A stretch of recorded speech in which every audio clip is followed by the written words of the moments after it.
I was asked in my first term at Oxford to do a sketch in this one-night show at the Oxford Playhouse.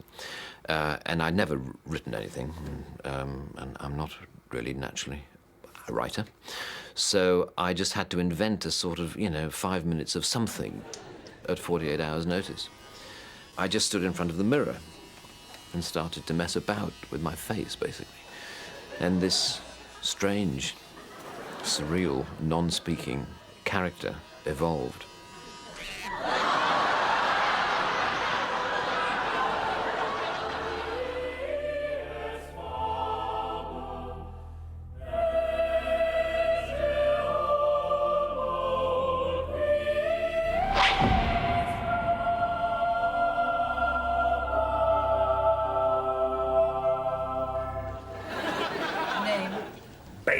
Mr. Bean is the name given to the skin that Rowan can put on to be funny.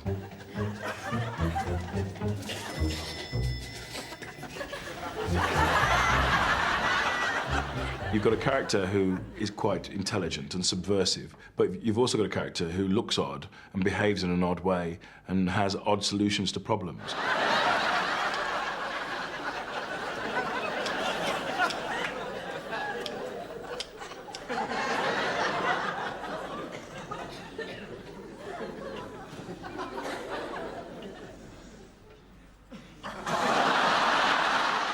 He can be pretty mean and actually do some truly unpleasant things. The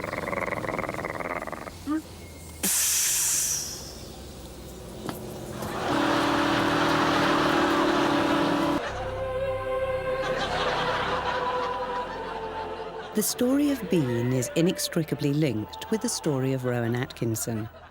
Although Mr. Bean was only christened in 1989, Rowan has been developing the character for most of his life. Whenever we try to think of Mr. Bean and how he will react or would react in certain situations that we're thinking of putting him in, I always imagine him as a 9-year-old boy. That's how I always see him. They're sort of anarchists at heart, really, and I think that's what Mr. Bean is. He's an anarchist. He'll obey the rules as long as they suit him.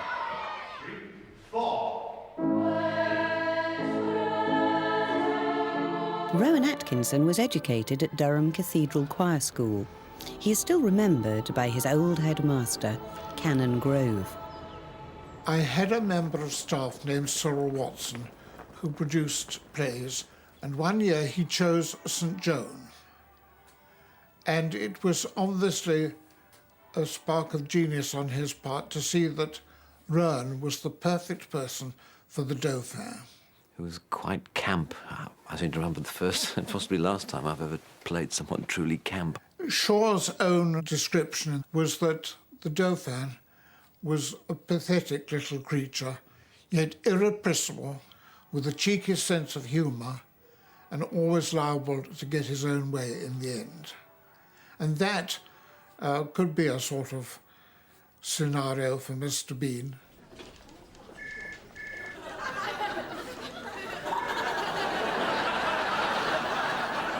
What do you think you're doing?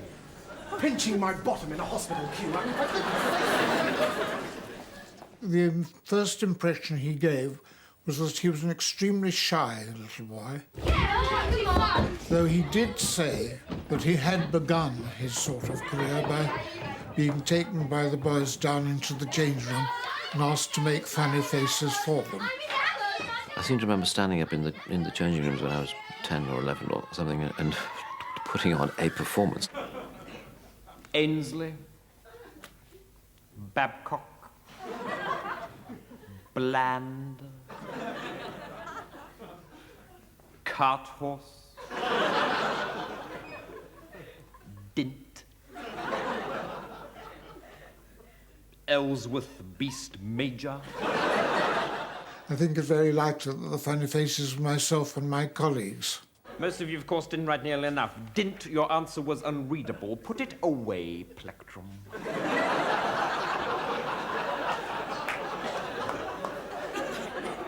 If I see it once more this period, Plectrum, I shall have to tweak you. Don't sulk, boy, for God's sake. Has Matron seen those boils?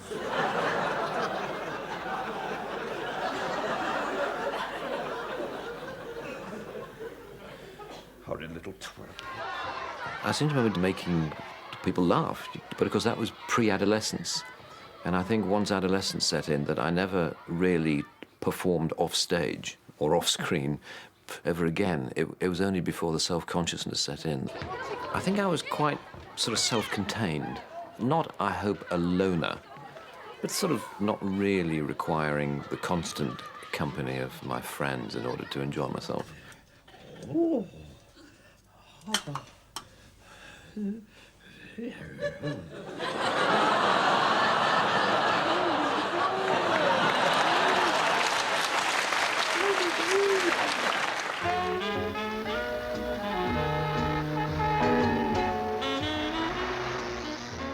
My interest in visual comedy was based on discovering a film by Jacques Tati called Monsieur Hulot's Holiday, which I discovered when I was in the sixth form at school because I was the projectionist. And myself and a friend were in charge of that operation, and it enabled us to sort of leaf through film catalogues and order whatever films came into our minds.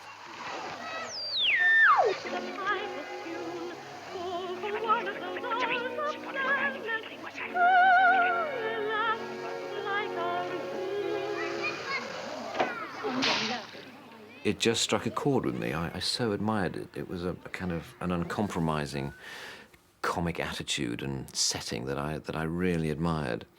And so but that was only a filmic experience which influenced me kind of subliminally. Monsieur. Hein? Comment? Vous permettez. Hulot.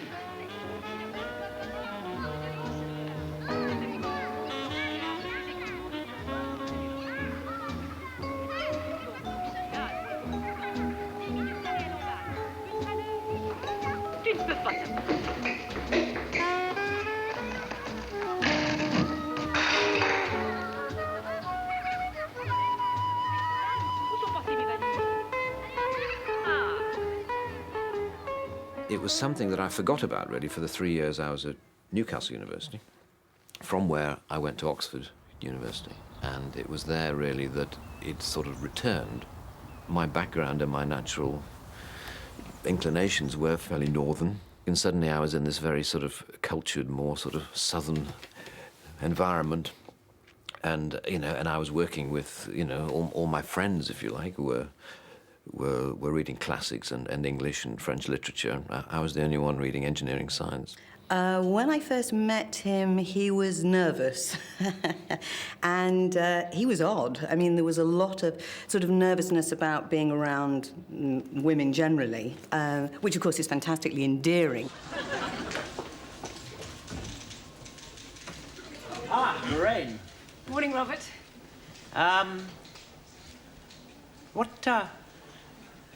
What do you do at nights? I beg your pardon? Do you eat at night? Or what? Well, as a rule, yes. Aha! Yes. Yes. Well, yes, well, I do, actually. I quite often go to a pub on my way home. But tonight I thought I'd really splash out on something a lot better. Go somewhere really nice. Would you like me to join you? No, don't trouble yourself. No, it'll be, yes? Yes, if that'd be okay. In his very first term at Oxford, Rowan had a fortuitous meeting with a student comedy writer. I saw this little advert in the university newspaper saying we're thinking of getting a comedy review together, you know, meetings at University College at a certain time.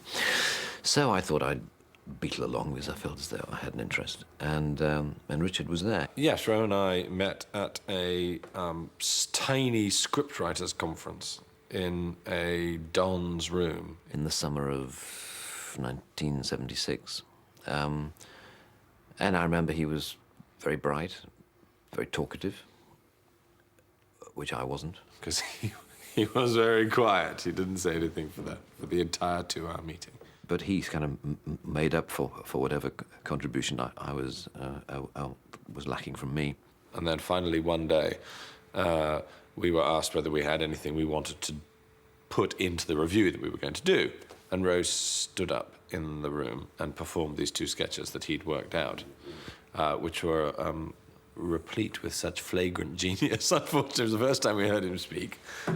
They were completely wonderful. The Oxford Playhouse provided a showcase where Rowan performed much of his early material, with Richard as the straight man. At the centre of the Elizabethan world sits the king. Upon the character of the king depends the plot, and so there are many different kinds of king. The benign king. The benign king with a physical defect.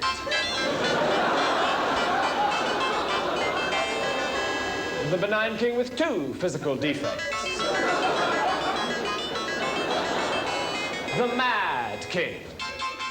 Somebody who saw one of these early shows was BBC producer John Lloyd. It was not like any review that I had ever seen, partly because of Richard Curtis's genius. The lateral jumps it made in terms of subject matter, it would always just start, you know, and often very surreal and rather European, like a sort of strange. He used to describe them as Czechoslovakian cartoons, where this little man would come on and be chased around the stage by a spotlight with the music of a clarinet playing. It didn't obey any of the rules of student sketch writing. It didn't appear to be like anything else. It wasn't like what we were all doing at the time as Monty Python sketches. And the shows usually took the form of something very visual, sort of mime thing, a famous mime with where he mimed to a sort of Beethoven piano sonata.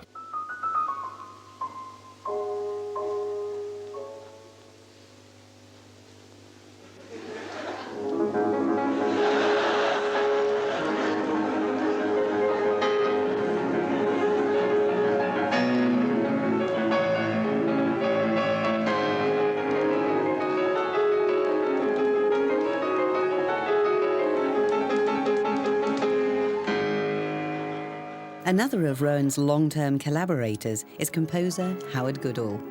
He is very musical, and we've always done a lot of musical sketches on the stage show, which is probably why I've been more involved than musical directors normally are in a comedy show. He did one where he was a concert pianist playing Beethoven, he did one as a conductor, he did a AC/DC guitar mime, and he did a thing called drumming, which we worked on together.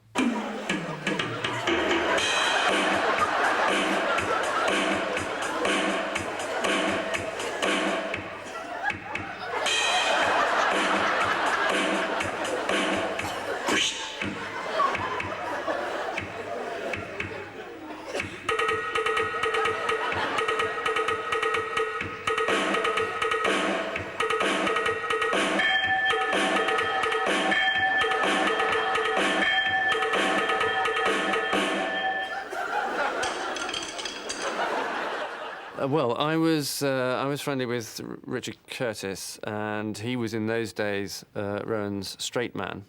In fact, he was, as I later became, the other person in Rowan's one-man show. Good evening and welcome to the Boston University Huntington There were a Theatre. number of different sketches, different characters, all of which had elements of what later became Mr. Bean.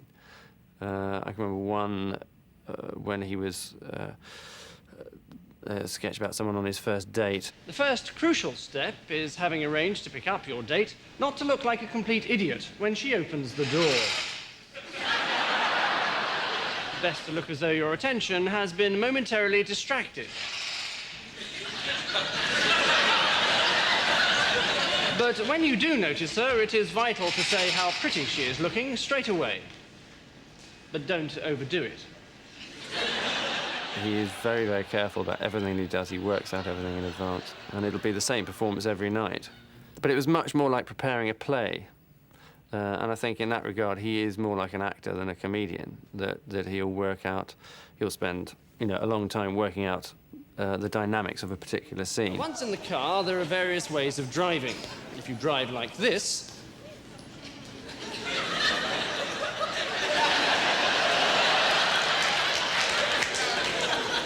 you might lose her respect. If you drive like this... And there was a TV show called Canned Laughter, which he did very shortly after leaving Oxford. And And there, if you look at the character, you can see how it's gradually forming. Hi, Lorraine. He ties you up a lot. Oh, my God, look at the time. Help! Help! Help! Help! Why do you think he does that, Joe?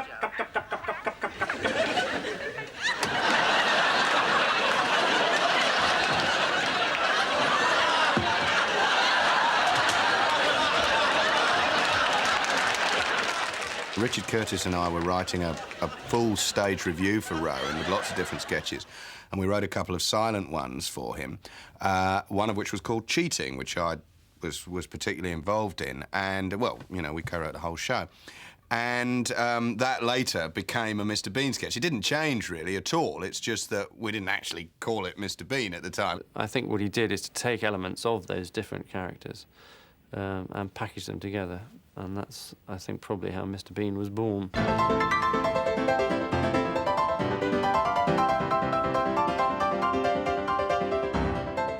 You're all about 22. You're touring with one of the great comic geniuses of the century. And you're still 22, and you're 3 friends. So how do you handle that? Because obviously the minute Rowan walks on stage, he has 5,000 people or 3,000 people in the palm of his hand. And it's an extraordinary gift. And we don't really discuss it very much, but that's what's happening. Hello. It's nice to see you all here. Now, as the more perceptive of you have probably realized by now, this is hell. And I am the devil. Good evening. But you can call me Toby, if you like. We try to keep things informal here, as well as infernal. That's just a little joke of mine. I tell it every time. Now, murderers. Murderers, over here, please. Thank you. Looters and pillagers, over here. Thieves, if you could join them. And lawyers. You're in that lot. Villains are always more fun to play than good guys. That's a well-known fact. I enjoy characters who have a vindictiveness in them. I always have done it. In the end, it's just more fun.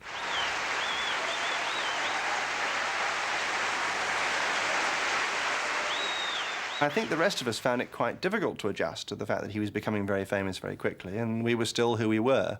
And this was way before Richard had become a well-known writer in his own right, so I think there was quite a lot of adjustment to be done in terms of that. And I think, especially for Rowan, you know, difficult for him to adjust as his friends were always wondering whether he was going to buy the meal or not. The only thing in which Rowe was naughty during the stage show is he did have a lot of trouble describing it as anything but a one-man show. I remember saying to him once, you know, pointing at the poster which said Rowan Atkinson in his one-man show and saying, don't you think that poster's slightly strange? And he said, oh, yes, that typeface should be in green and not yellow. So I thought, well, I won't push it.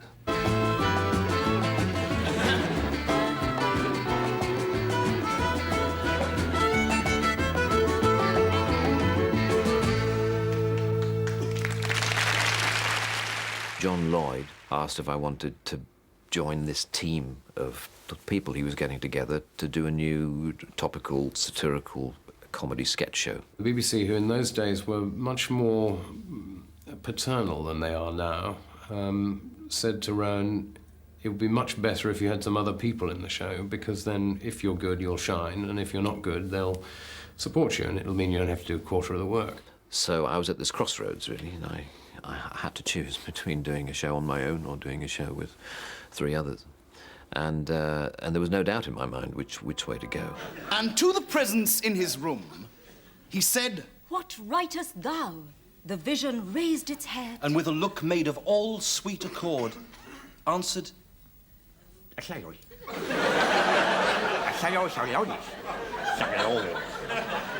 was only rarely in Not the 9 O'Clock News that, you know, that my special interest in visual comedy was ever allowed to burst through. The rest of you will watch a mime called And If There's Any Sniggering There'll Be Trouble, Alternative Car Park. I said...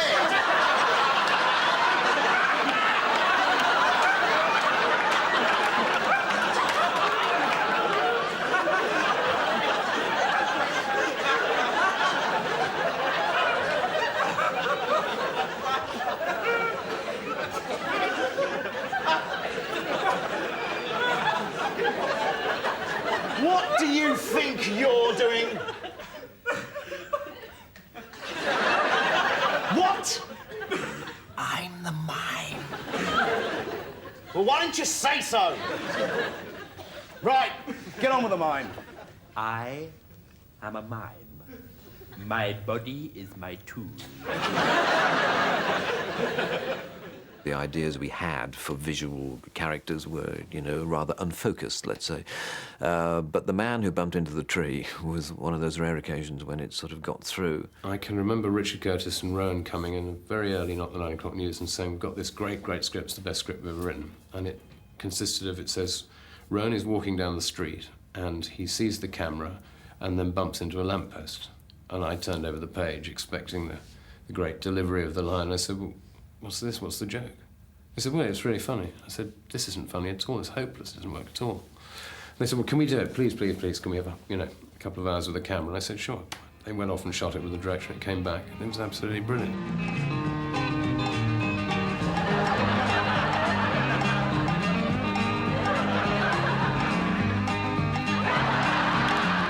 It's that shock that you've been working in comedy for 5, 6, 7 years, and somebody comes along and says, there's another way of doing this.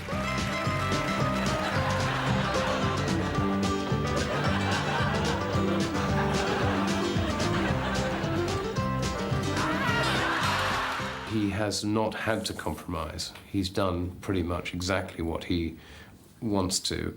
The compromises he's made have generally been so as not to upset his mother, you know, not to say too many rude words because she might not like it. I seek information about a wise woman. The wise woman. The wise woman. Yes, the wise woman. It started off as being something completely different about bicycle thieves in North London. And over time it developed into a medieval sitcom. So how it went down that road, I don't know. 2 things, my lord, must ye know of the wise woman.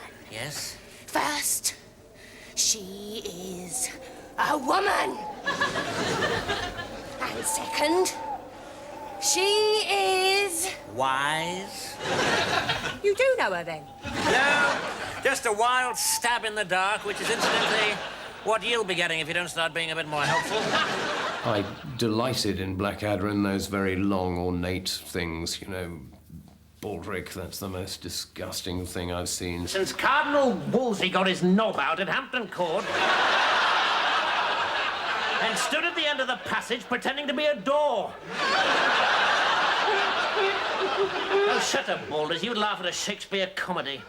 The Blackadders were very complicated by the end, it has to be said, because there were, you know, 6 or 7 people working in a room, all of whom were capable on their own of developing entire projects, attempting to squeeze all their creative energy into a 2-dimensional situation comedy. Row, row, row your punt gently down the stream. Belts off, trousers down, isn't life a scream?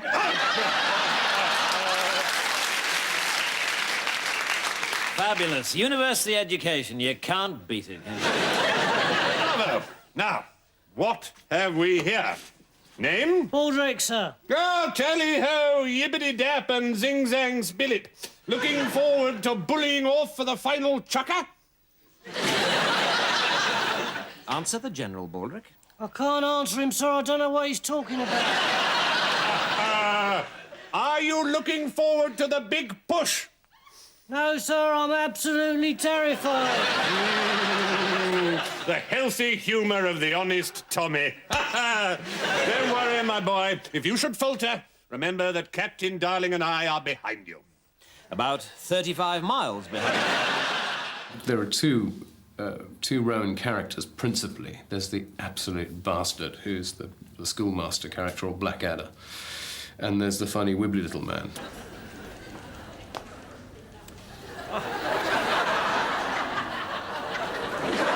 Who's actually an utter bastard as well. They're both bastards. In 1989, after the consideration of a long list of vegetables, the funny little wibbly man was given the name of Mr. Bean. Quite unexpectedly, this unfashionably silent comedy was an immediate hit. One of the secrets of the Bean visual humour is the careful and highly detailed preparation that goes into filming. I'm not at all sure that I enjoy acting because I just find it so worrying and difficult. I enjoy planning things, I enjoy thinking about things and, you know, contributing to the creation of things. The window down or a head emerging if you wanted a nice entrance for yourself, trying to get out of the train. Almost without seeing the window come down, just the sense of the grappling hand and the hand coming out, you know, where's the norm? Each and every Bean moment is meticulously choreographed. I don't know. I suppose I'd seen that he arrives in this shot already sort of faltering, you know what I mean? Though we just get the sense, or at least not necessarily that he's acknowledged his loss of ticket in the opening shot, but he could be looking for it. And I'm still fairly confident. Yeah. And then when we pick him up profile, that he's sort of starting to falter, and there's a little bit more of the bloody hell, I haven't got anything. If this angle works best, that's lovely. The change of direction, if you see what I mean. I'm always aware that of any 10 suggestions I might come up with, 3 or 4 or 5, maybe along the same lines that he's thinking. But I'm always unnerved by the fact that on almost all the other occasions, he's so far ahead that I then have to choose between, you know, open-mouthed admiration or a very quick recovery, where I say, yes, I felt something similar would probably do very well, and then scuttle off and try and get to the cameraman before he does. This bag could do with being 6 inches longer. 6 inches longer? Yeah, I think so. How fast can you go? So one corner of the bag would go through and get stuck, and then and then he'd come back, and then think, well, there's only one way out, and that is to go over the top.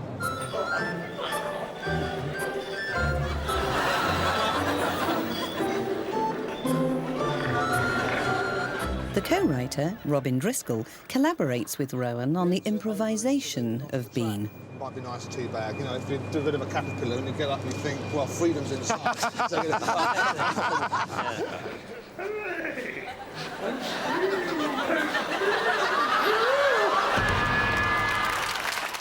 One of the reasons why Mr. Bean has gone on is because actually the process of creating him is quite a lot of fun.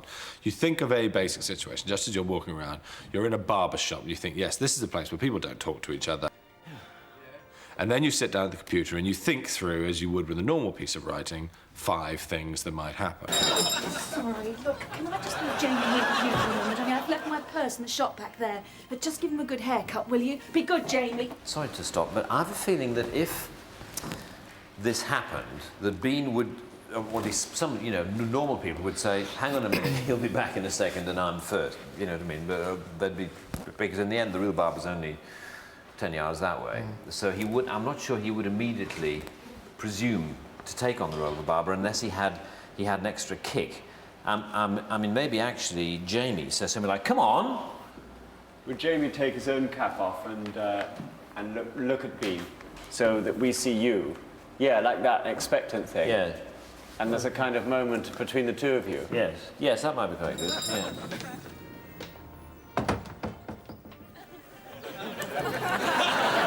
Yeah. Yes, that's quite. Yes, that's quite good. Yes, exactly.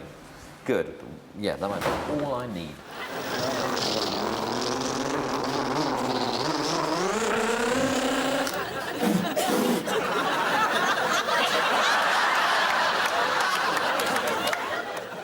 Actually, you have to act it out, because one of the things Mr. Bean is meant to have is not a lot of props. So, like, I remember when I was doing the Royal Lineup one, I put on a jacket, put on a tie, put some handkerchiefs in my pocket, stood in the middle of my bedroom and said, right, what do I do now if I want to try and make people laugh?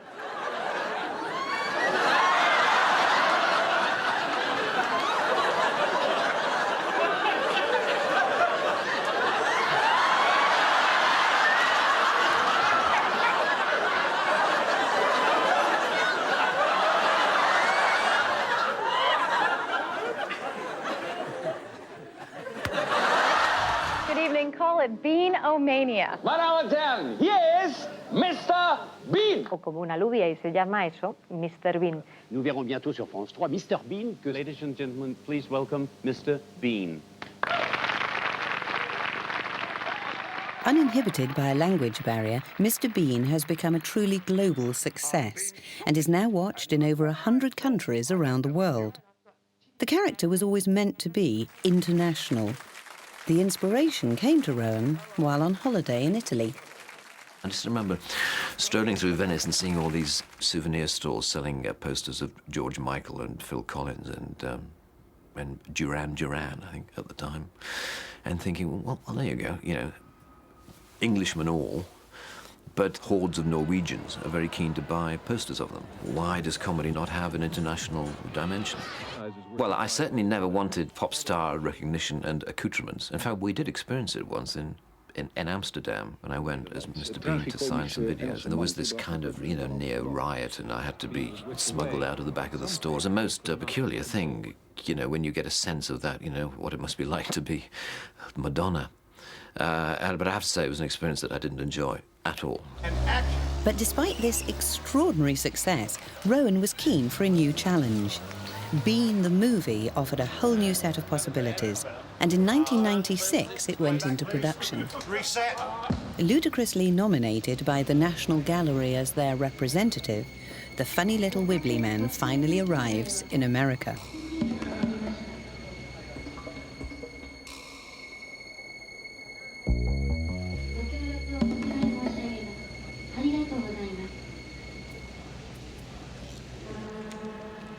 He gets a bit of a warm reception at Los Angeles airport and immediately gets on the wrong side of the police.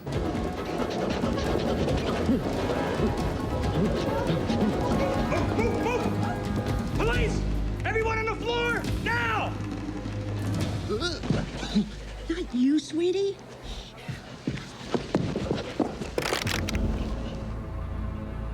The structure and narrative of a film, if you're aiming to make it any kind of success, has got to be so different to that of a half-hour television program. It is a huge leap to make. And if we were going to go through all the effort and torment of making that leap and trying to make it work, that it seemed logical that we should try to be doing something different with the character. Which goes back again to this idea of trying to explore more facets of the character than we had been able to do on television. Just because it's a film, we mustn't allow ourselves not to put in straight, funny visual sequences. And so we've had about 8 days of rehearsal where we go into a rehearsal room and the three of us just fool around with basic ideas. Mr. Bean on the plane, Mr. Bean with a pair of wet trousers, Mr. Bean in bed, you know, and stuff like that. And a lot of the funniest things, indeed, in the final movie, well, I suspect, come from those genuinely amusing occasions, rather than sitting alone in one's room typing speeches for people. Well done, you go. That's fantastic. Lean away from him.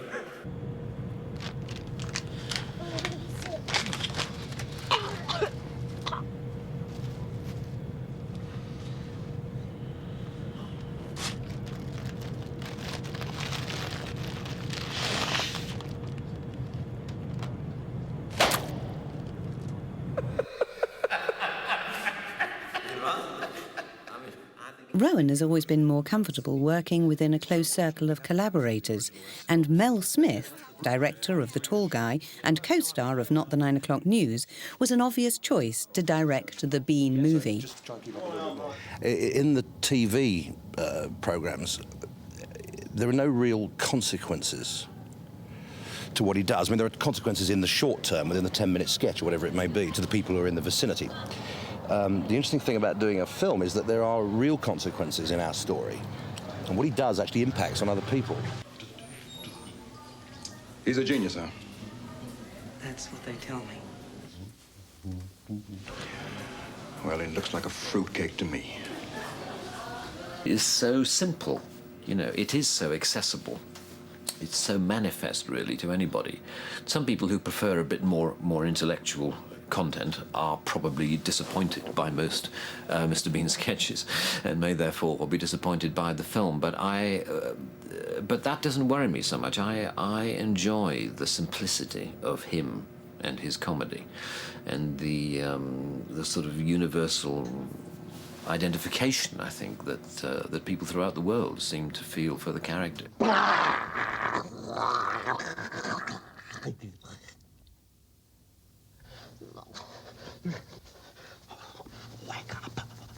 up. I don't know what to say about Bean. He's clearly a Force 10 disaster area, but God, help me. I like him.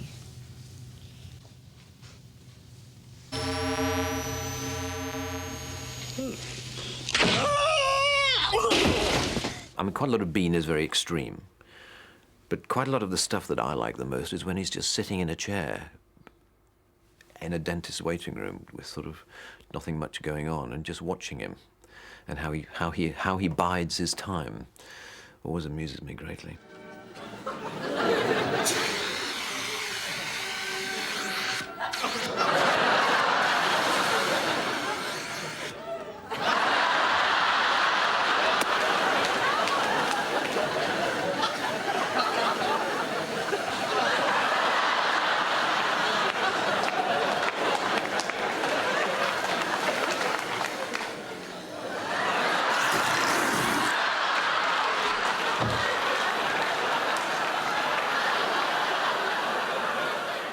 I think Mr. Bean is Rowan Atkinson.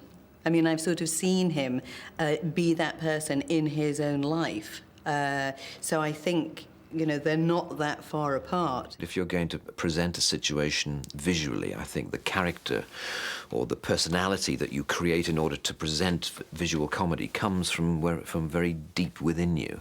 It's very identifiable as a part of you, which leads to my theory that actually that you have only one truly good and convincing visual comedy character within you. Nobody has more than one.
Oh.